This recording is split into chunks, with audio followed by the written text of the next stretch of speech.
नमस्कार, मी सुप्रिया कुऱ्हाडे. महिलांसाठी विविध योजना, त्याचबरोबर मुख्यमंत्री माझी लाडकी बहीण योजना या संदर्भातलं हे महत्त्वाचं चर्चासत्र आज आपण इथे आयोजित केलेलं आहे. या चर्चासत्रामध्ये आज सहभागी झालेले आहेत महिला व बाल विकास विभाग कॅबिनेट मंत्री माननीय कुमारी अदिती वरदा, सुनील तटकरे मॅडम. आपण त्यांचं स्वागत करूयात. मॅम, तुमचं कार्यक्रमात खूप खूप स्वागत. थँक्यू, धन्यवाद. मॅम, आता खरं तर सगळीकडे आपण पाहतोय की मुलींसाठी फार काही सुदृढ असं वातावरण नाहीये आणि मुलगी नको ही नकारघंटा आजही आपल्याला पाहायला मिळते. त्याविषयी काय सांगाल मॅम? खरं तर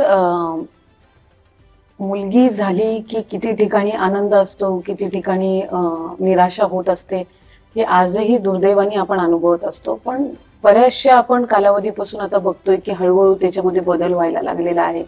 आणि खास कर मुलींना शिक्षण देणं, त्यांना चांगल्या पद्धतीचं पोषण आहार देणं, हे सुद्धा काही ठिकाणी आपल्याला पाहायला मिळतं आणि ती सकारात्मक बाब आहे. साधारणपणे आणखीन त्याच्यावर काम करण्याची नक्कीच गरज आहे, कारण जनजागृती झाली पाहिजे. मुलामध्ये आणि मुलीमध्ये काही फरक नाही, काही अंतर नाहीये. ह्या गोष्टी आपण अजूनही जनतेपर्यंत आणखीन प्रभावीपणे मांडणं गरजेचं आहे. आणि मला साधारणपणे असं वाटतं की जसं जसं समाज विकसित होत जातो तसं तसे हे बदल घडतात. आपण 10-15 वर्षापूर्वीची परिस्थिती बघितली आणि आजची बघितली तर आपल्याला नक्कीच त्याच्यामध्ये फरक जाणवतो. तसंच आणखीन थोडं याच्यामध्ये आपण एफर्ट्स घेतले तर नक्कीच आपल्याला बदल जाणून येईल. यामध्ये शासनाचा आणि विभागाचा खूप महत्वपूर्ण रोल राहणार आहे. कारण साधारणपणे आपण मुलींच्या त्यांचा जन्मदर वाढवण्यासाठी किंवा एकदा मुलींचा जन्म झाला की त्यांच्या संगोपन, त्यांचं पालन पोषण, त्यांचं शिक्षण यासाठी काय करतो, ह्या गोष्टी खूप महत्वपूर्ण ठरतात. त्यामुळे मला असं वाटतं की आम्ही लेक लाडकी सारखी जी योजना आणली ही खूप प्रभावशाली ठरते. आम्ही साधारणपणे 2 लाखपेक्षा अधिक कुटुंबांपर्यंत पोहोचलोय, ज्याच्यामध्ये मुलगी जन्माला आल्यानंतर तिच्या खात्यामध्ये पहिली जी काही लाभ आहे तो वितरित होतो. मग ती 6वीत गेल्यानंतर, 8वीत गेल्यानंतर, 11वीत आणि मग 18 वर्ष पूर्ण झाल्यानंतर. त्यामुळे साधारणपणे अशा काही गोष्टी जर आपण केल्या तर नक्कीच त्या उपयुक्त ठरू शकतात. या व्यतिरिक्त उच्च व तंत्रशिक्षण विभागाने निर्णय घेतलेला आहे की उच्च शिक्षण ज्या मुलींना घ्यायचं असेल तर त्यांना मोफत शिक्षणाच्या साठीची योजना आणलेली आहे. त्यामुळे या योजना कुठे ना कुठेतरी समाजावर किंवा त्या पालकांवर एक प्रभावशाली ठरतात की नाही, आपल्या घरी जरी मुलगी जन्माला आलेली असली तरी आपण तिचं चांगलं संगोपन करू शकतो.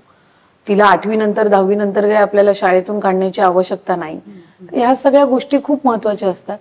आणि कुठे ना कुठेतरी मुलीचा जन्म झाला म्हणजे मग आता ते कुटुंब कोण सांभाळणार, आणि मग मुलगा असेल तरच तो वंशाचा दिवा असतो. काही प्रमाणामध्ये आहे अजून असते, पण बऱ्याचशा ठिकाणी आपण आज बघतो की या गोष्टी कुठेतरी कमी झालेल्या आहेत. आणि मुलीही चांगल्या पद्धतीनं त्या संधीचं म्हणजे सोनं करण्याचा प्रयत्न करतात. आणि त्यांना असं माहिती असतं की त्यांना फार मर्यादित कालावधी मिळणार आहे त्यांना प्रूव्ह करण्याचा. त्यामुळे त्याचाही ते खूप चांगल्या पद्धतीनं वापर किंवा उपयुक्त करून घेतात. नक्कीच मॅडम. आणि एक महत्वाचा मुद्दा तुम्ही इथे म्हणला तो म्हणजे मुलींचं शिक्षण. हे फारच महत्वाचं ठरतं, कारण जर मुलगी शिकली तरच ती प्रगती करू शकते. आता अजूनही समाजात असंच पाहायला मिळतं की मुलगी शिकून असं वेगळं फारसं काय करणार आहे, तर त्याविषयी तुमचं काय मत आहे? साधारणपणे कुठलाही नागरिक, तो मुलगा असो किंवा मुलगी असो, हे सुशिक्षित असणं, उच्च शिक्षित असणं हे खूप गरजेचं आहे. हल्लीच्या जीवनामध्ये तुम्ही बघाल की इतकं अनप्रेडिक्टेबल झालेलं आहे की मुलगी शिकणं आणि तिने चांगल्या पद्धतीचं शिक्षण प्रदान करणं खूप गरजेचं आहे. तिला कधी आयुष्यात त्याची गरज लागेल हे आपण सांगू शकत नसतो. Specially urban areas, semi urban areas, काही रुरल एरियाज पण असे आहेत की जिथे खऱ्या अर्थानं महिलांना किंवा मुलींना सुशिक्षित चांगल्या पद्धतीचं शिक्षण देऊन, उच्च शिक्षण देऊन त्यांना एक मानसिक हे पण असतं, एक सायकोलॉजिकल स्ट्रेंथ पण असते की नाही, आपण शिक्षण झालेलं आहे, उद्या काहीही जरी परिस्थिती आली तरी आपण चांगल्या कुठेतरी नोकरी करू शकतो किंवा आपल्याला आर्थिकरित्या सुदृढ सक्षम करण्याच्या दृष्टिकोनातून शिक्षण खूप महत्वाचं आहे. नक्कीच. आणि शिक्षणालाच अनुसरून एक पुढचा प्रश्न तो म्हणजे आपण एक महत्वाची सेवा सरकारने राबवली ती म्हणजे अंगणवाडी सेवा. तर ती कशा पद्धतीने फायदेशीर ठरते मुलींसाठी? खरं तर अंगणवाडी सेवा आणि त्या विभागाला आता साधारणपणे 50 वर्ष पूर्ण होतील ICDS विभागाला, आणि ही अतिशय यशस्वी वाटचाल त्यांनी पूर्ण केलेली आहे. अंगणवाडी एक फक्त एक योजनेपुरतं मर्यादित नाही, ती एक चळवळ आहे. कारण त्या गावात असलेली ती अंगणवाडी एका गरोदर महिलेच्या पोषणापासून तिचं बाळ जन्माला येऊन वाढेस्तोवर 6 वर्षाचं होईपर्यंत त्यांच्यावर चांगल्या पद्धतीचं संगोपन करणं, त्यांना पोषण देणं, त्याचबरोबर त्यांना प्रायमरी एज्युकेशन देणं, म्हणजे पूर्व शालेय संच वगैरे त्यांना दिला जातो, त्यातून ते खूप चांगल्या पद्धतीनं 3-4 वर्षाच्या बालकांना शिकवतात, त्यांना पोषण म्हणजे जेवणाचं किंवा आहाराचं महत्व देतात. ह्या गोष्टी खूप महत्वाच्या आहेत. आणि नेहमी आम्ही असं बघतो की एखादी ग्रामीण भागातली महिला ज्या वेळेला गरोदर होते ना, बऱ्याचशा वेळेला असं असतं की तिच्या घरातल्यांना कळायच्या आधी सुद्धा अंगणवाडी सेविका आणि आशा सेविकाला तिथं ते कळतं. त्यामुळे ते तितक्या जागरूकतेने काम करतात. आणि ग्रामीण भागामध्ये अशा पद्धतीनं खरं बघायला गेलं ना तर एक आधारही असतो. कारण अतिशय दुर्गम भागामध्ये ज्या वेळेला त्यांना माहित नाही आपण कोणाला विचारावं किंवा कोणासोबत आम्ही गरोदर असताना संवाद साधावा, त्यावेळेला एक अंगणवाडी सेविका मदतनीस एक मैत्रीण म्हणून सुद्धा त्यांच्या सोबत असते आणि त्यांना बऱ्याचशा गोष्टींबाबत ती मार्गदर्शनही करते. त्यामुळे अंगणवाडी ही खूप महत्वपूर्ण घटक आहे. मी फक्त विभागाचा म्हणणार नाही तर एक राज्याचा खूप महत्वपूर्ण घटक आहे.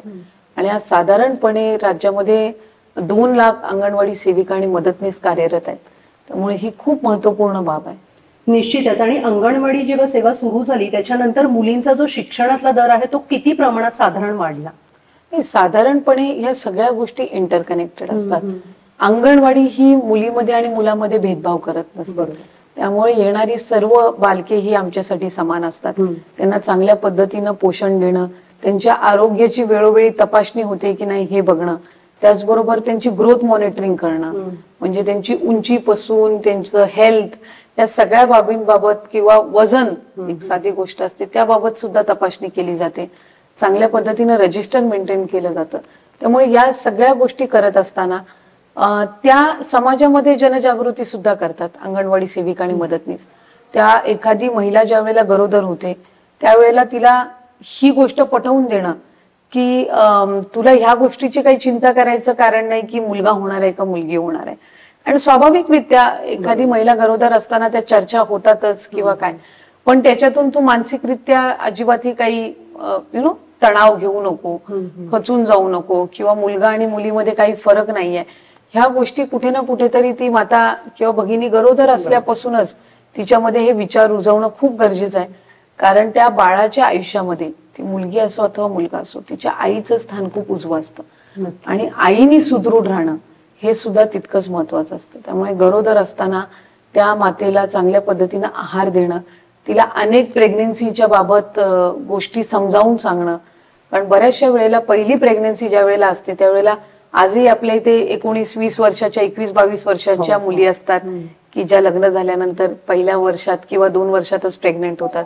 त्यांच्या पहिल्या प्रेग्नेन्सीच्या वेळेला त्यांना खूप शंका कुशंका असतात. त्यावेळेला ही अंगणवाडी ताई किंवा मदतनीस असतात, ह्या त्यांना खूप सहकार्य करतात. त्यामुळे ही खूप महत्वपूर्ण बाब आहे. आणि मुलगी आणि मुलगा याच्यामध्ये काही अंतर नाही, याची सुरुवात कुठेतरी त्या बालपणापासूनच जन्मापासूनच करणं गरजेचं असतं. आणि ती बाब निश्चितपणाने त्यांच्या माध्यमातून ते विचार रुजवण्याचा प्रयत्न तरी ते करत असतात. निश्चितच. मॅडम, एक महत्वाचा प्रश्न आजच्या चर्चासत्रातला तो म्हणजे माननीय मुख्यमंत्र्यांनी एक महत्वाची योजना राबवली आहे, ती म्हणजे माझी लाडकी बहीण योजना. तर त्याचा प्रतिसाद साधारण कसा आहे? बहिणींना त्याचा लाभ कसा होतो? खूप उद्दंड प्रतिसाद आहे. आणि आम्ही ही योजना राबवत असताना आम्हाला अनेक बाबींबद्दल बारकाईने विचार करावा लागला होता. कारण साधारणपणे या योजनेमध्ये आपण 2.5 कोटीपेक्षा जास्ती महिलांपर्यंत पोहोचतोय. आज आम्ही जवळपास 2,22,00,000 2,23,00,000 पर्यंतचा टप्पा गाठलेला आहे आणि इतक्या महिलांना आम्ही लाभ वितरित केला आहे. त्यामुळे खूप बारकाईनं काम करावं लागलं विभागाला. आणि माननीय मुख्यमंत्री एकनाथजी शिंदे साहेब असतील, उपमुख्यमंत्री देवेंद्रजी फडणवीस साहेब असतील, आणि ज्यांनी अर्थसंकल्प सादर केला आणि ही योजना अर्थसंकल्पामध्ये घोषित केली ते उपमुख्यमंत्री अजितदादा असतील, या तिघांचं खूप बारकाईने लक्ष असतं, मार्गदर्शन असतं. वेळोवेळी ज्या वेळेला आम्हाला काही तांत्रिक अडचणी आल्या तर त्यांचा अनुभव खूप मोलाचा आम्हाला ठरला. आणि ही योजना यशस्वीरित्या राबवत असताना आमच्या अंगणवाडी सेविका असतील, मदतनीस असतील, आशा सेविका आहेत, त्याचबरोबर तिथले ग्रामसेवक आहेत, वॉर्ड ऑफिसर्स आहेत, डेटा ऑपरेटर आहेत, CRP आहेत, यांनी सगळ्यांनी खूप सेवा सुविधा केंद्र असतील, खूप महत्वपूर्ण भूमिका या सगळ्यांनी बजावलेली आहे. त्यामुळे आम्हाला त्या गोष्टीबाबत एक समाधान आहे की आम्ही त्या लोकांपर्यंत ही योजना आणि माता भगिनींपर्यंत पोहोचवू शकलो. त्यांना एक मानसिक आधार असतो. म्हणजे ती रक्कम 1500 अशी म्हणजे साधारणपणे ज्यांच्या घरात सगळं आहे त्यांना वाटेल अरे 1500 काय होणार आहे, पण ज्यांच्या घरात नाहीये त्यांना ह्या 1500चं जे मूल्य आहे ते खूप मोठ्या प्रमाणामध्ये जाणवतं. त्यांच्या घर खर्चातून त्यांना बचत करून काही ना काही सुरू करावं लागत होतं, पण आज त्यांना माहितीये की त्यांना महिन्याचे हे 1500 सन्मान निधी येणार आहे आणि ते एक बॅकअप असतं आणि खूप गरजेचं असतं. आम्हाला खूप केस स्टडीज सुद्धा आम्ही केल्या, खूप सक्सेस स्टोरीज सुद्धा आम्हाला करता आल्या, ज्याच्यामध्ये 3000चा लाभ वितरित झाल्यानंतर एका भगिनींनी सायकल घेतलेली आहे, काहींनी काही छोटे मोठे उद्योग सुरू केलेले आहेत, काहींनी 3-4 हजार महिलांनी मिळून एक चांगल्या पद्धतीची एक बँकेत खातं सुरू केलेलं आहे किंवा लोन घेतलेलं आहे, सोसायटी स्थापन केलेली आहे. त्यामुळे अशा खूप सक्सेस स्टोरीज आम्हाला ऐकायला मिळाल्या आणि त्यातून आपल्याला कळतं एक घरकाम करणारी मोलकरीण ज्या वेळेला आपल्याला म्हणते की मला महिन्याला 4000 मिळत होते, आता हे 1500 मिळणार आहेत, त्यामुळे माझ्या मुलांना काही मला शाळेतून काढण्याची गरज नाही. त्यामुळे ह्या गोष्टी खूप महत्वपूर्ण आहेत. हे सगळे अनुभव आम्हाला ऐकायला मिळाले आणि ही जी योजना आम्ही यशस्वी करू शकलो ती सगळी आमची जी ग्राउंड लेवलवरची यंत्रणा आहे. काही माझ्या अंगणवाडी सेविका मदतनीस आहेत, आशा सेविका ह्या तर घरटी जाऊन फॉर्म्स भरून घेत होत्या, CRPs आहेत. त्यामुळे कुठलीही योजना यशस्वी करण्यामध्ये यंत्रणेचा खूप मोलाचा भाग असतो. आम्ही प्रतिनिधी असतो, आम्ही ती सगळी राबवून कसं नियोजन करायचं या सगळ्या गोष्टी आम्ही बघत असतो, पण शेवटी ज्या वेळेला ती खालची यंत्रणा राबते आणि ते काम करतात त्याच वेळेला एकत्रितपणाने ती योजना यशस्वी होत असते. आणि आज ती यशस्वी होत असताना ते पाहायला मिळणं, अनुभवायला मिळणं हे त्या विभागाचे एक प्रतिनिधी म्हणून सुद्धा माझ्यासाठी खूप आनंददायी आहे. नक्कीच. मॅडम, तुम्ही या चर्चासत्रामध्ये सहभागी झालात, तुमचे मनापासून आभार. थँक्यू.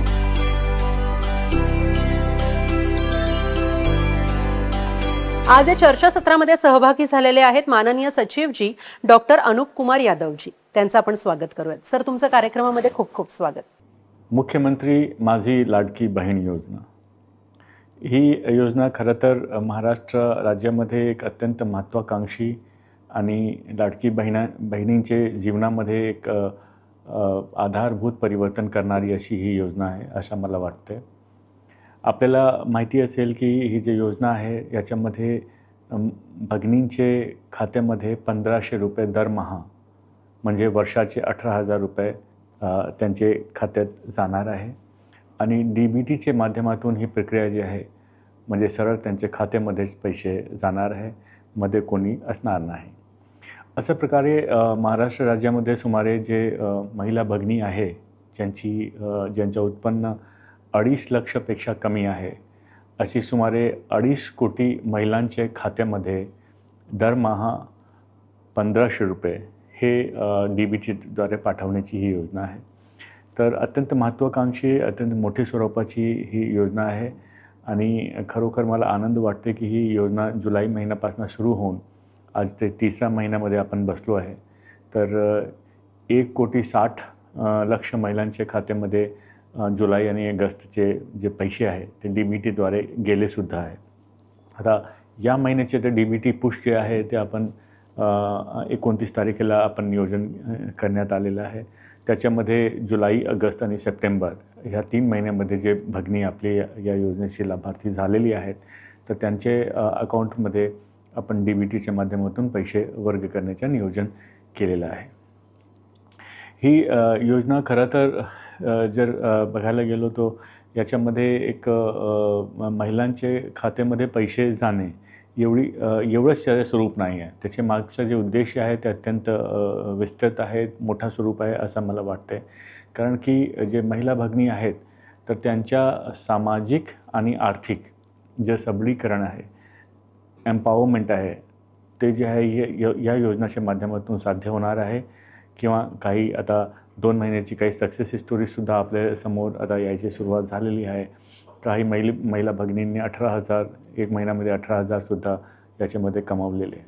तर एका माणसाची किंवा एका महिलाची समाजामध्ये जे ओळख आहे तर ते ओळख जे आहे किंवा त्यांच्याकडे बघणारी जी दृष्टी आहे त्याच्यामध्ये सुद्धा परिवर्तन होऊ शकते. समाजामध्ये जर महिलांच्याकडे पैसे त्यांचे स्वतःच्या खात्यामध्ये असले तर समाजामध्ये त्यांच्याकडे बघण्याचा दृष्टिकोन जे आहे ते चेंज होतं आहे आणि त्यांच्याकडे फक्त एक महिला म्हणून नव्हे तर त्यांना एक इकॉनॉमिक एम्पॉवर्ड विमेन म्हणून ते बघितलं जाणं सुरू होईल. कारण की त्यांना एक लहान सहान गोष्टीसाठी कोणाच्याकडे बघण्याची किंवा कोणाला पैसे मागण्याची आवश्यकता असणार नाही.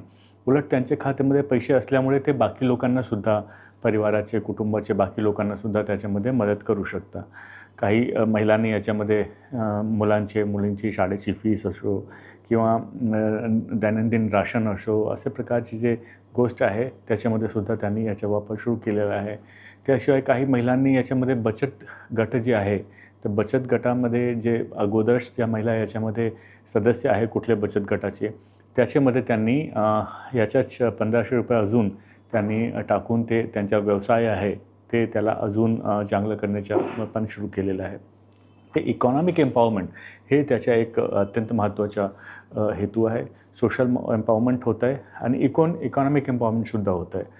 समाजामध्ये त्यांच्याकडे बघण्याची दृष्टी चेंज होते म्हणजे सामाजिक त्यांच्या एम्पॉवरमेंट होतं आहे आणि त्यांच्याकडे डिस्पोजेबल इन्कम होते म्हणजे कुठेही कधीही ते स्वतःचे पैसे खर्च करू शकतात. त्याच्यामुळे त्यांच्या इकॉनॉमिक एम्पॉवरमेंटसुद्धा होतं आहे. तर हे जे महिलांचे जे उत्थानाचे विषय सबलीकरणाच्या विषयाची गोष्ट आहे ते आहे.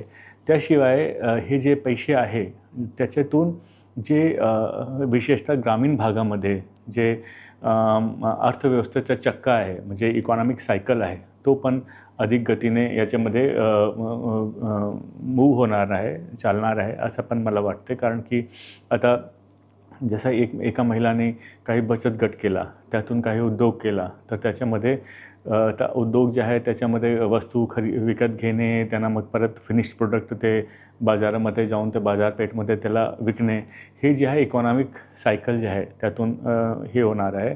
आणि तसेच जर काही महिलांना पैसे आले तर काही महिला कुठे घराच्या राशनासाठी ते दुकानमध्ये जाऊन ते राशन विकत घेतील, काही लोक काही कपडे घेतात, काही लोक बाकीची गोष्टींवर खर्च करतात. तर हे पैसे कुठेतरी जे ग्रामीण भागाची मार्केट विशेषता आहे त्याच्यामध्ये जाणार आणि त्यातून इकॉनॉमिक जे सायकल आहे ते पण मूव्ह होणार आहे. आणि जर आपण बघायला गेलो तर 2.5 कोटी महिला जर याच्यामध्ये आपले लाभार्थी होऊ शकल्या तर त्यांना सुमारे वर्षाच्या 46,000 कोटी ही जी रक्कम आहे त्यांचे अकाउंटमध्ये जाणार आहे. आणि 46,000 कोटी जर वेगवेगळ्या माध्यमातून बाजारपेठामध्ये जर आपले आले तर इकॉनॉमीचा सायकल कसा आपण विचार करू शकतो की ते इकॉनॉमिक सायकल कसा त्याच्यामध्ये अधिक गतीने घुमणार आहे. तर अशा प्रकारची जे मोठे याच्यामध्ये टार्गेट्स आहे अशी ही एक अत्यंत महत्त्वाकांक्षी योजना आहे. हे फक्त महिलांच्या खात्यामध्ये पैसे टाकणे नसून त्याचा उद्देश, त्याची व्यापकता खूप मोठी आहे असं मला वाटतं. खरं तर 28 जूनला जे आहे कॅबिनेटमध्ये हा प्रस्ताव खात्याच्या मार्फत मांडला गेला होता. 28 जूनमध्ये 2024मध्ये त्याला मान्यता मिळाली आणि आपल्याला 1 जुलैपासून याची अंमलबजावणी करायची होती. तर वेळ फार कमी होता तर ते प्रशासनाच्या समोर आणि आपले जे मशिनरी आहे त्याच्यासमोर एक मोठा आव्हान होता. आणि 1 जुलैपासून जर आपण याची अंमलबजावणी करायची सुरुवात केली तर त्याच्यासाठी कुठलाही प्लॅटफॉर्म नाही, कुठलाही पोर्टल नाही, ते जे खालची यंत्रणा आहे ते पण त्याच्यामध्ये सेन्सिटाईज झाली नव्हती कारण की 2च दिवस झाले GR निघून. मग ते 1 जुलैपासून आपण सुरुवात केली आणि त्याच्यानंतर हळूहळू एक पोर्टल आपण लॉन्च केला. सुरुवातीच्या कालावधीमध्ये आपल्याकडे एक अँड्रॉईड ॲप्लिकेशन होती, नारी शक्ती दूत, त्याचा वापर केला गेला. तर 1 जुलै महिन्यामध्ये फक्त अँड्रॉईड ॲप्लिकेशनमध्येच ते आपण अर्ज जे आहे भरून घेण्याची प्रक्रिया केली. त्याच्यानंतर ऑगस्टमध्ये एक पोर्टल आपला डेव्हलप झाला होता, ते पोर्टलसुद्धा लॉन्च केला. तर हे सुरुवातीपासून याच्यामध्ये हळूहळू फार इम्प्रूव्हमेंट्स करावे लागले. त्याच्या जे टेक्नॉलॉजिकल इम्प्रूव्हमेंट्स आहे, सर्व्हर अपग्रेडेशन आहे किंवा त्याच्यामध्ये नवीन व्हर्जन्स जे आहेत ते रिलीज करणे किंवा फील्डमधून जे काही कंप्लेंट्स येणे किंवा काही सजेशन्स येत होते ते सगळं याच्यामध्ये समावेश करून एक सर्वसमावेशक एक मोबाईल ॲप्लिकेशन किंवा पोर्टल तयार करणे, that was the biggest challenge before us. आणि त्याच्यानंतर मग योजना लॉन्च झाल्यानंतर एकाच वेळी महिलांची खूप गर्दी पण नीचे खाली झाली होती, सर्टिफिकेट्स त्यांना प्राप्त होत नव्हते, असे प्रकारची अडचणी जे आहे प्रॅक्टिकल डिफिकल्टीज पण त्याच्यामध्ये आल्यात. पण ते हळूहळू सगळं सेटल होत गेला. आणि जेव्हा आपला प्लॅटफॉर्म व्यवस्थित तयार झाला, मोबाईल ॲप तयार झाली, पोर्टल तयार झाला आणि खालीसुद्धा जे सिस्टम आहे ते व्यवस्थित झाला. याशिवाय कॅबिनेटमध्ये सुद्धा वेळोवेळी याच्यावर चर्चा झाली, त्याचे काही निकष होते, ते निकषांच्यावर सुद्धा जे स्ट्रीमलाइनिंगचं काम आहे ते तिथे झाला. त्या अनुषंगाने GR निर्गमित केले गेले. असं हे सगळी प्रक्रिया होऊन आता आपण आजची स्थितीमध्ये बसलो आहे. आणि आज राज्यामध्ये सुमारे 2,40,00,000 महिलांचे अर्ज आपल्याला 2 महिन्यामध्ये प्राप्त झालेले आहे. आणि ऑगस्ट महिने म्हणजे 31 ऑगस्टला आपण जवळपास 1,60,00,000 महिलांच्या अकाउंटमध्ये पैसेसुद्धा गेलेले आहे. तर असं करून ही योजना आपण आपली पुढे गेली आहे. आणि हे सांगायला वाटत नाही की सांगायला हरकत नाही की this is just a divine blessings, it is all grace of god. कारण की apparently it was a humanly impossible task असं मला स्वतःला वाटतं आहे. तर it was only grace of god that we could complete this scheme in this way, and still it is going on. सगळी महिला भगिनींना या योजनेच्या निमित्ताने शुभेच्छा. स्वतःच्या जीवनावर, स्वतःच्या आरोग्यावर लक्ष घाला. आणि हे जे आपल्याला निधी प्राप्त होत आहे त्यातून स्वतःचं आरोग्य, स्वतःच्या कुटुंबाच्या जे मॅनेजमेंट आहे, तुमच्या जे बजेट आहे किंवा तुमचा जे व्यवसाय आहे किंवा याच्या फायनान्शियल नियोजन कसं करायचं, वित्तीय नियोजन कसं करायचं आहे त्याच्यावर सुद्धा एक विचार करण्याची तुम्हाला आवश्यकता आहे. तर तुम्ही नक्कीच करणार आहे. कारण की जे सक्सेस स्टोरीज आम्हाला मिळतात त्याच्यामध्ये आताच 2 महिन्यामध्ये आम्हाला जवळपास 2,000पेक्षा जास्त सक्सेस स्टोरीज आपल्याला प्राप्त झालेली आहे. लहान व्यवसाय करूनसुद्धा काही महिलांनी अत्यंत प्रगतिशील विचाराने त्यांनी 18,000 20,000 रुपयेसुद्धा कमवलेले आहे. So this is a very big achievement for ladies. मला असं वाटतं की याच्या जे वित्तीय नियोजन आहे त्याच्यावर तुम्ही भर घाला. विशेषतः जे बचत गटाच्या माध्यमातून किंवा लहान व्यवसाय आहे त्याच्या माध्यमातून तुमचं जे पुढे येण्याचे प्रयास आहे ते नक्कीच याच्यामध्ये साध्य होऊ शकते असं मला वाटते. मनापासून महाराष्ट्र राज्याकडनं, आमच्याकडनं, सर्वांच्याकडनं तुम्हाला खूप शुभेच्छा. All the best. God bless.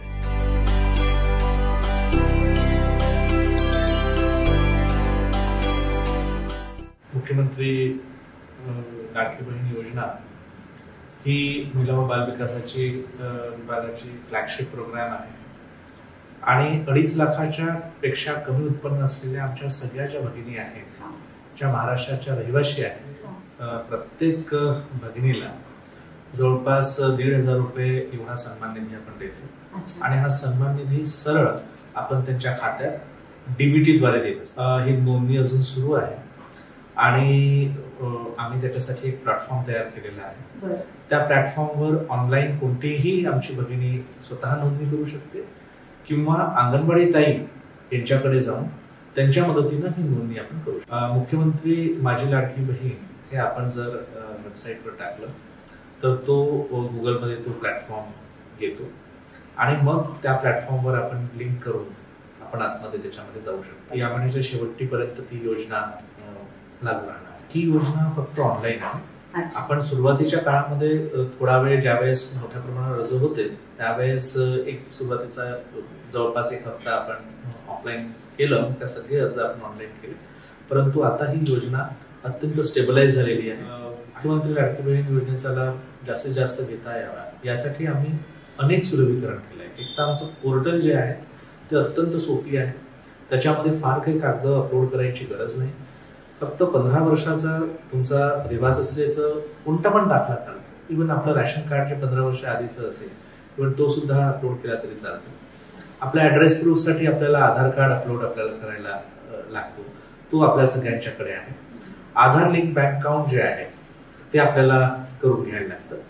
आणि 2.5 लाखाच्या कमी असलेला जो तुमचा कोणता पण पुरावा असेल तो आपल्याला त्याच्यामध्ये द्यायचा असतो. फार काही कागद याच्यामध्ये जे किचकट हे आपण ठेवले नाही आणि त्याच्यामुळं मोठ्या प्रमाणावर आमच्या लाडकी बहिणींनी याच्यामध्ये सहभाग घेतलाय.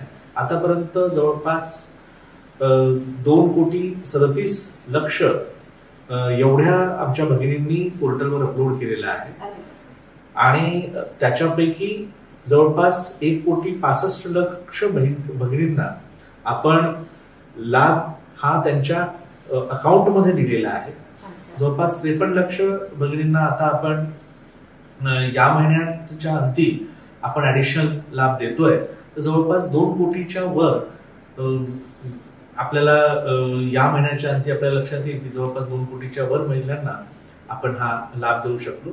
आणि मला सांगायला अत्यंत आनंद होतो की भारतामध्ये डीबीटीद्वारे जी योजना इम्प्लिमेंट केली त्याच्यामध्ये ही फास्टेस्ट योजना आहे. म्हणजे 1.5 महिन्याच्या कालावधीत योजना सुरू होऊन महिलांपर्यंत त्यांच्या खात्यामध्ये पैसे पोहोचणे ही घटना ही महाराष्ट्रामध्ये म्हणजे भारतामध्ये पहिल्यांदा महाराष्ट्रात होते आहे.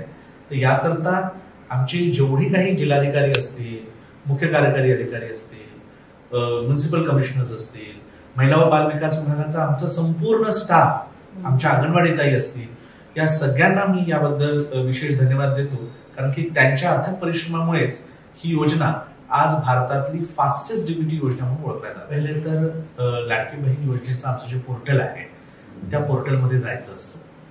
त्या पोर्टलमध्ये गेल्यानंतर आपल्याला नाव, डिटेल्स, आपले जे पर्सनल डिटेल्स आहेत, फोन नंबर, आपले बाकीचे कुठे राहताय आपण, हे संपूर्ण आपल्याला डिटेल्स टाकावे लागतात. आणि जेव्हा आपण डिटेल्स टाकतो तेव्हा त्या प्रत्येक स्टेपला संबंधित बाबीचा जो पण पुरावा असतो, म्हणजे जसं आपण राशन कार्ड म्हटलंय तर मग राशन कार्ड आपल्याला अपलोड करायला लागेल. आधार कार्ड आपण लिहिला तर मग आधार कार्ड आपल्याला तो अपलोड करायला लागेल. मग अशा पद्धतीने आपल्याला तो अपलोड करून तो अंतिमरित्या आपल्याला पोर्टलवर सादर करावा लागतो. आणि हे करत असताना कुठेही समजा त्रास होत असेल किंवा एखाद्या भगिनीला समजत नसेल ऑनलाईन कसं करावं, तर त्यांनी नुसतं एवढं करायचं की त्यांच्या कार्यक्षेत्रात असणारी जी अंगणवाडी ताई आहे त्या अंगणवाडी ताईला संपर्क साधायचा आणि त्या अंगणवाडी ताईला रिक्वेस्ट करायची माझा फॉर्म भरून दे. आपण प्रत्येक अर्जापोटी अंगणवाडी ताईला 40 रुपये देतो. त्याच्यामुळं अंगणवाडी ताईला पण मोटिवेशन आहे की जर जास्तीत जास्त महिलांचा जर त्यांनी अर्ज भरलं तर त्यांना त्याचे इन्सेंटिव्ह पण प्राप्त होतात. तर त्यामुळं जर कुठेही काही कळलं नाही तर फक्त आपली कागद घेऊन आपण अंगणवाडी ताईकडे गेला तर सगळी जी प्रोसेस आहे ती आपल्याला अंगणवाडी ताई करून द्या. 2.5 लाख रुपये पेक्षा कमी ज्यांच्या पण महाराष्ट्रातील रहिवासी आमच्या भगिनी आहेत त्या सर्वांना हा लाभ आपण देऊ. एकतर आपण डायरेक्टली जाऊ शकता, जसं मी आपल्याला सांगितलं, ऑनलाईन आपण सरळ मुख्यमंत्री माझी लाडकी बहीण असं गुगलमध्ये टाईप केलं की आपल्याला पहिला तो पोर्टलचा वेबसाईट आपल्याला प्राप्त होते. जर आपल्याला ऑनलाईन कठीण जात असेल तर सरळ आपण आमच्या अंगणवाडी ताईला संपर्क साधला. आपल्या प्रत्येक गावामध्ये अंगणवाडी आहे आणि अंगणवाडी ताई आहे. जवळपास 1.25 लाख अंगणवाडी ताई आमच्याकडे कार्यरत आहेत महाराष्ट्रात. तर आपल्या क्षेत्रातल्या अंगणवाडी ताईंशी आपण संपर्क साधला आणि आपले कागद त्याला दाखवले तर तेच अपलोड करू. शहरामध्ये सुद्धा अंगणवाडी ताई नक्कीच असतात, कारण की आमच्याकडे शहरामध्ये सुद्धा अर्बन CDPOs आहेत आणि शहरामध्ये सुद्धा अंगणवाड्या आहेत. आणि समजा अंगणवाडी ताईंच्याकडे जास्त काम शहरामध्ये होत असेल तर इव्हन आम्ही वॉर्ड ऑफिसरच्या लेवलवर सुद्धा त्यांना अलाउ केलेला आहे. तिथे वॉर्ड ऑफिसमध्ये जाऊन सुद्धा अर्ज भरला जाऊ शकतो. मोठा कार्यक्रम आम्ही माननीय मुख्यमंत्री महोदयांचा पुण्याला घेतला, त्याच्यानंतर नागपूरला घेतला आणि विविध ठिकाणी कार्यक्रमाला मोठ्या प्रमाणावर भगिनी आल्या आणि येऊन त्यांनी माननीय मुख्यमंत्री महोदय, माननीय उपमुख्यमंत्री महोदय आणि माननीय मंत्री महोदया श्रीमती अदिती तटकरे यांचं धन्यवाद व्यक्त केला वेगवेगळ्या ठिकाणी जाऊन. आणि त्याच्यामुळं आमचा असं लक्षात येतोय की जिथे जिथे महिलांना पैसे गेले तिथे तिथे महिलांमध्ये एक मोठ्या प्रकारचा उत्साह हा निर्माण झालेला आहे. मुख्यमंत्री लाडकी बहीण योजना ही लोकांपर्यंत पोहोचवण्यासाठी, विशेष करून आमच्या भगिनींपर्यंत पोहोचवण्यासाठी मोठ्या प्रमाणावर आपण मेळावे घेतोय. तालुका लेवलवर, जिल्हा लेवलवर, विभागीय स्तरावर. आणि या सर्व मेळाव्यांना सर्व जिल्ह्याचे माननीय पालकमंत्री उपस्थित असतात. आमच्या मंत्री महोदया अदिती तटकरे या संबंध महाराष्ट्रामध्ये वेगवेगळ्या जिल्ह्यात फिरत असतात आणि तिथे मेळाव्यांमध्ये त्या आपली उपस्थिती देतात. तसंच माननीय मुख्यमंत्री महोदय, माननीय उपमुख्यमंत्री महोदय हे सुद्धा वेळोवेळी या मेळाव्यांना भेट देत असतात. याच्या व्यतिरिक्त मला आपल्याला सांगावंसं वाटेल की मुख्यमंत्री लाडकी बहीण योजना ही अशा प्रकारची योजना ही बाकी राज्यात पण आहे.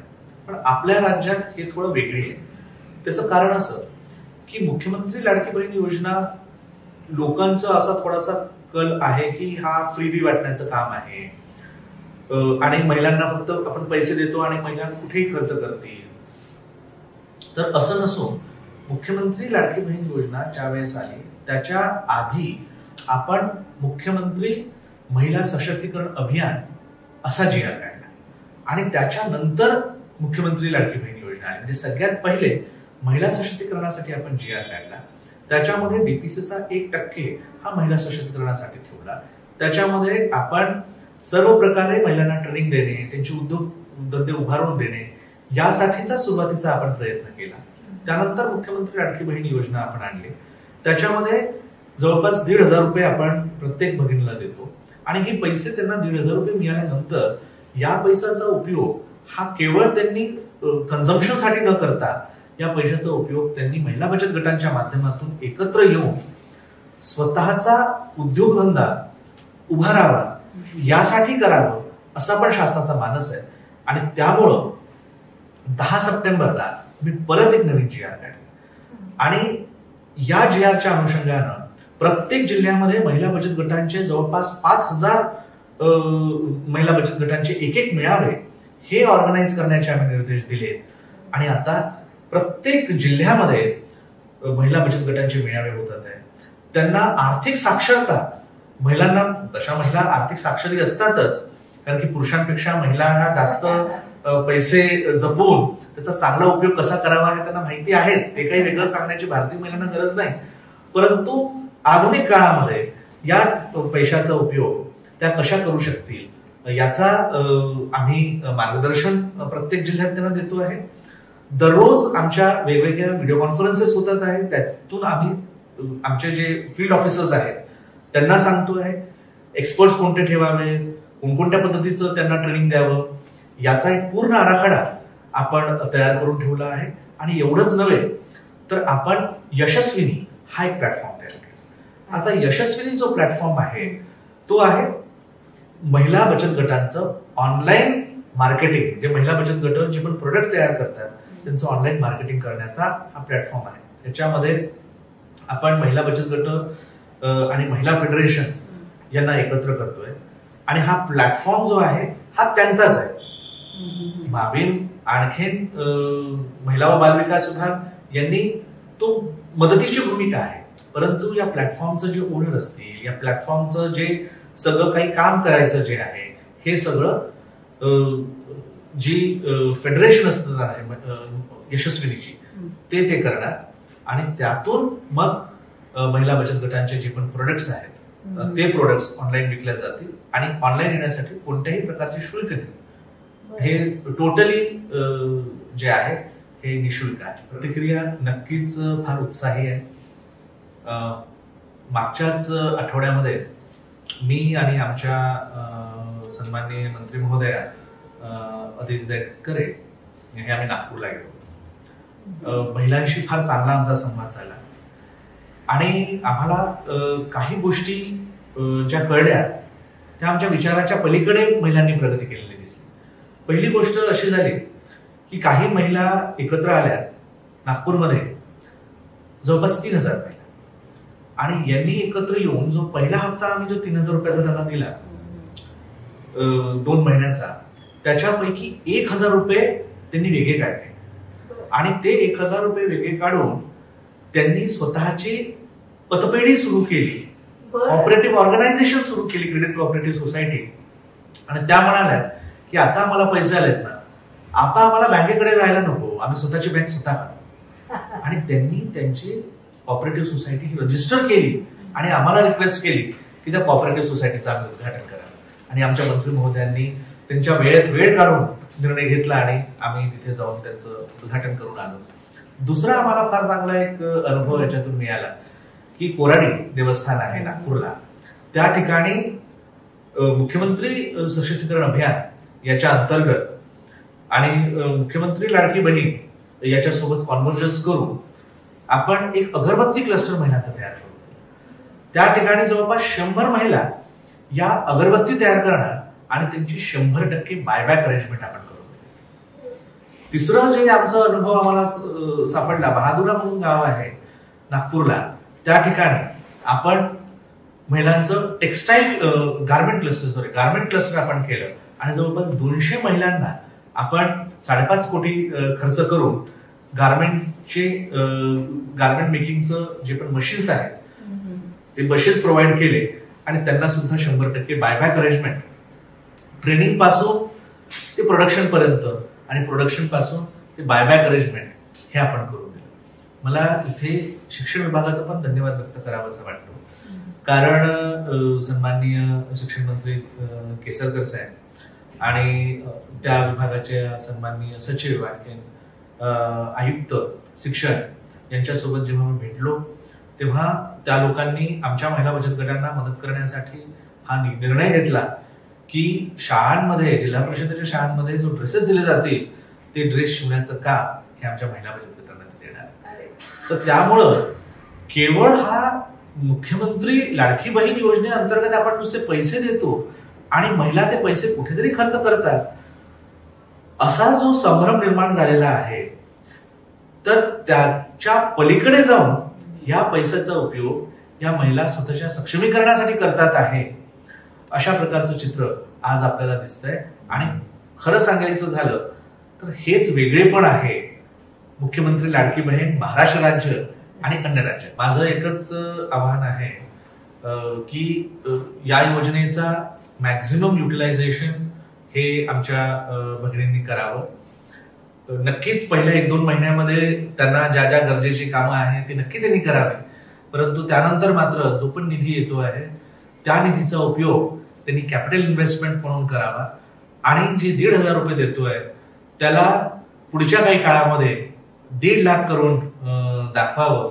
महाराष्ट्र शासन हे त्यांच्या या उपक्रमामध्ये नक्कीच त्यांच्यासोबत राहणार आहे आणि आपण जो उदंड प्रतिसाद दिला यासाठी मी माझ्या सगळ्या महाराष्ट्रातील भगिनींचा आभार मानतो.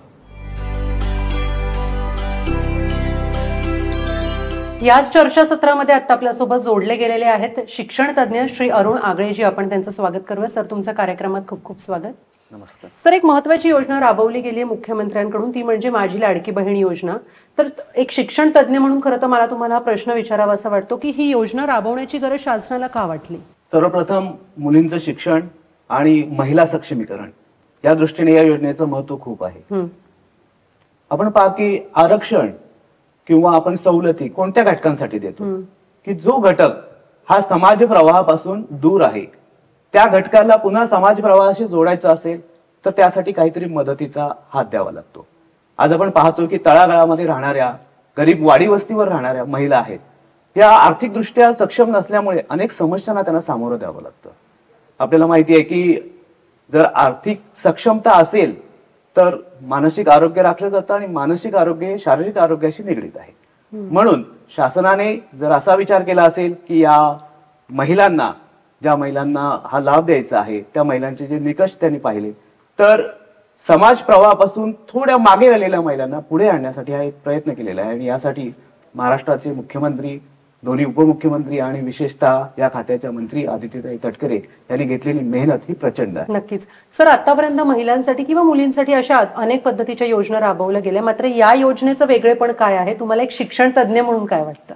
खूप सुंदर प्रश्न विचारलात की प्रकल्प पद्धतीचा एक अभ्यासक म्हणून मी ज्या वेळेला या योजनेकडे पाहतो तर या योजनेचा आवाका प्रचंड आहे, त्याला आम्ही सॅम्पलिंग म्हणतो. हे कोणत्याही योजनेमध्ये इतक्या मोठ्या प्रमाणामध्ये लाभार्थी असणं ही दुर्मिळ गोष्ट असते. म्हणजे केवळ हजारो नव्हे, लाखो नव्हे तर करोडो लाभार्थी, त्या करोडो लाभार्थ्यांपर्यंत योजना काही कालावधीमध्ये पोहोचवणं ही सोपी गोष्ट नव्हती. यासाठी ऑनलाईन पद्धतीचा वापर करणं म्हणजे फॉर्म भरणं, हे थेट फॉर्म भरण्याची प्रोसेस ऑनलाईन पद्धतीत आणि थेट खात्यावर पैसे येण्याची पद्धत ही ऑनलाईन. म्हणजे याच्यातून आपण आर्थिक साक्षरता आली, त्याचप्रमाणे संगणकीय ज्ञान, अनेक गोष्टींचा, छोट्या छोट्या गोष्टींचा याच्यामध्ये अभ्यास केलेला आहे. त्याचप्रमाणे आपल्याला माहिती असेल की याच्या अगोदर माझी गृहमंत्री होते, त्यांनी तंटामुक्त गाव ही एक योजना आणली होती. बरोबर. या योजनेची जितक्या प्रभावी अंमलबजावणी त्या काळामध्ये झाली त्यानंतर मला वाटतं सर्वाधिक बोलबाला या योजनेचा आहे. आपण सोशल मीडियावरती पाहतो की सर्वाधिक सर्च महाराष्ट्रातून नव्हे, भारतातून नव्हे, तर जगभरातून माझी लाडकी बहीण योजनेचे सर्च आपल्याला दिसत आहेत. बरोबर. त्याचप्रमाणे ही योजना कार्यान्वित करण्यासाठी ज्या ज्या घटकांनी मेहनत घेतली, ज्या ज्या लोकांनी झोकून देऊन काम केलं, खरंच त्या सर्वांचं कौतुक करणं आज गरजेचं आहे. नमस्कार, शरयू सागर शिंदे, बाल विकास प्रकल्प अधिकारी. बाल विकास प्रकल्प अधिकारी म्हणून कार्यरत असताना मी अनेक योजनांचं काम केलेलं आहे, परंतु मुख्यमंत्री माझी लाडकी बहीण ही योजना कार्यरत आणताना मला खूप आनंद झाला. कारण या योजनेमुळे माझ्या बऱ्याच माता भगिनींना याचा लाभ झालेला आहे. बऱ्याच जणींना मला त्यांच्याशी संवाद साधता आलेला आहे आणि त्यांच्या चेहऱ्यावरचा हास्य व आनंद बघताना खूप आनंद होत आहे. कारण स्वतःहून त्या इथं येऊन मला सांगत आहेत की माझा मच्छीचा व्यवसाय मी मोठ्या प्रमाणात वाढवला. कोण म्हणतं की माझ्या लाईट बिल मी भरलेलं आहे, तर कोण सांगतं की माझ्या शाळेतल्या माझ्या मुलीची फी भरलेली आहे. हे सर्व ऐकत असताना खरोखरच आपण या लोकांपर्यंत आम्ही कधी कॅम्प घेतले, कधी माता मीटिंग घेतल्या, कधी अंगणवाडी ताईंच्या मीटिंग घेऊन त्यांना वेगवेगळ्या गोष्टीबाबत याबाबत जे काही JR आहे किंवा योजनेच्या अटी शर्ती आहेत किंवा लाभार्थ्यांपर्यंत पोहोचवण्यासाठी त्यांचे जे काय लाभार्थ्यांना कशा पद्धतीने मार्गदर्शन करायचे हे सर्व काही सांगितलं. परंतु त्याचा नक्कीच आता आम्हाला फायदा जाणवत आहे. जवळजवळ 25,000 महिलांना या योजनेचा आमच्या तालुक्यात लाभ झालेला आहे. नक्कीच सर, तुम्ही खरं तर खूप छान माहिती दिली आणि याचा सगळा जो फायदा आहे तो लोकांपर्यंत होईल, लोकांनाही होईल आणि ही सगळी माहिती त्यांना कळेल की तुम्ही कशा पद्धतीने ह्याचं सगळं विस्तृत संपूर्ण माहिती दिली. तुमचे मनापासून आभार. तुम्ही या चर्चासत्रामध्ये सहभागी झालात. आपल्या या चर्चासत्रामध्ये काही लाभार्थी घटक सुद्धा जोडले गेलेले आहेत. आता आपण त्यांच्याशी संवाद साधणार आहोत. ताई, माझा एक महत्त्वाचा प्रश्न आहे तुमच्यासाठी. मुख्यमंत्री माझी लाडकी बहीण योजना ही तुम्हाला कशी कळाली आणि याची नोंदणी तुम्ही कशी केली? नमस्कार, माझं नाव मनीषा मंगेश आरेकर. लाडक्या बहिणीची योजना हे करण्यासाठी मी अंगणवाडी सेविकाकडे गेले. तिथे फॉर्म भरले, लागणारे जे डॉक्युमेंट होते ते सगळे त्यांच्याकडे दिले आणि तिथे जाऊन फॉर्म भरले. दुसरा महत्त्वाचा प्रश्न की तुम्हाला पहिला हप्ता कधी मिळाला? पहिला हप्ता मला मिळाला 3,000. भरपूर आनंद झाला. मला तेवढी मदत झाली, माझ्या मुलीची डिलिव्हरी झाली, त्याच्यासाठी मला ते उपयोगाला आले पैसे. खरं तर या योजनेमुळे तुम्हाला किती आनंद झाला हा प्रश्न मी तुम्हाला पुढे विचारणार होते, पण तुमच्या सगळ्यांच्या चेहऱ्यावरच तो सगळा आनंद झळकतोय. तर काय सांगाल तुम्ही मला? भरपूर आनंद झाला. म्हणजे जे सुरुवातीला पैशांचे थोडेफार प्रॉब्लेम होते, सुरुवातीला 3,000चा हप्ता आला. त्याच्यानंतर ते पैसे कुठेतरी सुरुवातीला म्हणजे गरज होती ती गरज पूर्ण झाली. म्हणजे या योजनेच्या मार्फत तुम्हाला नेमकं काय मिळालं, तुम्ही सरकारला काय सांगाल? योजना काढून आम्हाला आमच्यासारख्या महिलांना सक्षम केलं, म्हणजे थोडेफार मदत झाली. पुढे सुरुवातीला आमच्याकडे पैसे नव्हते, ते पैसे काही महत्वाच्या गोष्टींसाठी ते मार्गी लागले. ताई, या योजनेचा लाभ इतर कोणालाही होऊ शकतो का? तुम्ही त्या सगळ्यांना काय सांगाल? नमस्कार, दिशा दशरथ पवार. इतरांना नक्कीच लाभ होऊ शकतो ही मला खात्री आहे आणि खूप छान पद्धतीने सरकारने ही योजना काढले, त्याचा सगळ्या महिलांना खूप चांगल्या प्रकारे लाभ मिळाला आहे. धन्यवाद. तुम्ही या चर्चासत्रामध्ये सहभागी झालात आणि आमच्याशी संवाद साधलात. या चर्चासत्रामध्ये अंगणवाडी सेविका सुद्धा इथे सहभागी झालेल्या आहेत. आपण त्यांच्याशी संवाद साधणार आहोत. ताई, माझा तुम्हाला सर्वात महत्त्वाचा प्रश्न आहे आणि पहिला प्रश्न आहे तो म्हणजे की ही जी योजना आहे याचा तुमच्या भागामध्ये नेमका प्रतिसाद कसा आहे? नमस्कार, मी प्रणाली पांडुरंग सानप, अंगणवाडी सेविका. या योजनेचा प्रतिसाद आमच्या लाभार्थ्यांमध्ये खूप उत्स्फूर्तपणे चालू आहे. खूपच उत्साह त्या लाभार्थ्यांच्या चेहऱ्यावर आम्हाला दिसत आहे आणि खूप उत्साहाने ते आमच्याकडे फॉर्म भरण्यासाठी येत आहे. योजनेची माहिती देताना आम्ही प्रथम त्यांना त्यांचे वयोगट सांगितले. वयोगट सांगितल्यानंतर त्यांना लागणारे कागदपत्र सांगितले. ज्या काही अटी शर्ती आहेत त्या त्यांना समजावून दिल्या आम्ही. आणि त्याच्यानंतर ते फॉर्म ते आमच्याकडे ऑफलाईन, ज्यांना कोणाला ऑफलाईन भरता येत नव्हते त्याला आम्ही अंगणवाडी सेविकेने खूप चांगल्या प्रकारे त्यांच्याकडून ते ऑफलाईन भरून घेतले. आणि त्याच्यानंतर मग ते ऑफलाईन फॉर्म आम्ही अंगणवाडी सेविकेने आमच्या अंगणवाडीचं कामकाज सांभाळून ते ऑनलाईन सुद्धा केले. ताई, तुम्ही अनेक जणांशी संवाद साधता, तर लाभार्थ्यांना तुम्ही ही योजना कशा पद्धतीने समजावून सांगता? ही मुख्यमंत्री माझी लाडकी बहीण योजना समजावून सांगताना आम्ही प्रथम महिला सभा घेतल्या. ग्रामसभेमध्ये महिलांना त्या समजावून सांगितल्या, त्यांचं वयोगट समजावून सांगितलं आणि त्यांच्यापर्यंत ही योजना आम्ही अशा प्रकारे समजावून त्यांना दिली. ताई, माझा आता एक महत्त्वाचा प्रश्न आहे तो म्हणजे योजना समजल्यानंतर लाभार्थी कुटुंबातील प्रतिक्रिया नेमकी काय असते? असं म्हणाल तर अगदी जो महिलांच्या चेहऱ्यावरचा जो आनंद होता हीच आमच्या केलेल्या कामाची पोचपावती आम्ही ह्या भाषेमध्ये सांगू शकतो. आणि खरोखर अगदी मोठ्या प्रमाणात आम्हाला प्रतिसाद महिलांकडून भेटला. तुम्ही इतक्या जणांशी खरं तर संवाद साधत असता, तर तुम्हाला जे आलेले अनुभव आहेत ते थोडेसे आमच्याशी शेअर करा. एक मी तुम्हाला लाभार्थीविषयी सांगू शकतो. 2-3 महिने झाले असतील ज्या महिलेचे, म्हणजे विधवा महिला आहे, तिचे 2 महिने झाले तिचे मिस्टर वारलेले. तिची आर्थिक परिस्थिती खूप कमकुवत होती. तिला तो लाभ भेटला, पहिला हप्ता भेटला 3,000चा. तिने आनंदाने फोन करून मला सांगितला, बाई माझ्याकडे 3,000चा हप्ता आला, माझ्या मुलांच्या शिक्षणाची सोय झाली. माझं निरोप तुम्ही आदिती ताईंना सांगा की माझं खूप मोठं काम ताई हे केलं. त्यांचं जे आलेले प्रतिक्रिया, म्हणजे त्यांनी दिलेला जो रिप्लाय आम्हाला, त्यांचे ते हास्य, तेच आमच्या कामाची पोचपावती निमागाशी. या चर्चासत्रामध्ये वेळ झालेली आहे इथेच थांबण्याची. आपण पुन्हा भेटणार आहोत एका नवीन चर्चासत्रामध्ये. तोपर्यंत नमस्कार.